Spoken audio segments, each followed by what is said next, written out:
Molt bona gent, benvinguts a Ebre Gaming, benvinguts al Centro Corsa. Estem al Monte Erice, és un tram d'una carretera de Sicília, d'Itàlia.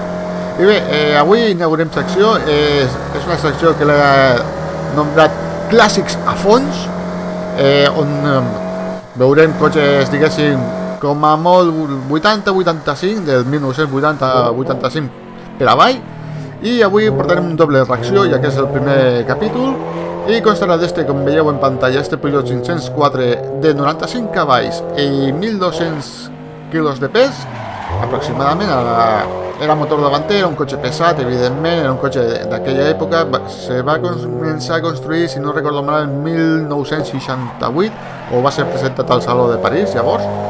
I bé, és un cotxe, pues, que en esta pista li costa, és un mod, evidentment, és un mod de Assetto Corsa, és un cotxe que li costa, aquestes curves que veieu, aquestes forquilles s'han de fer en primera velocitat, perquè en segona no té força, no té prou par motor.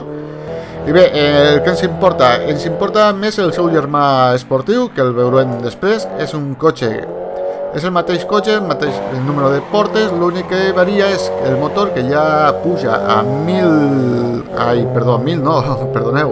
159 cavalls, reduïm, penso, a 100 quilos el pes total del conjunt.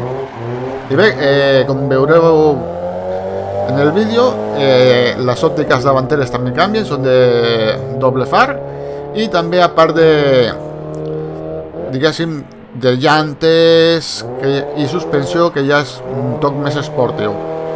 Bé, per la meva part, espero que us agradi esta nova sèrie i us deixo amb el vídeo complet. Adeu!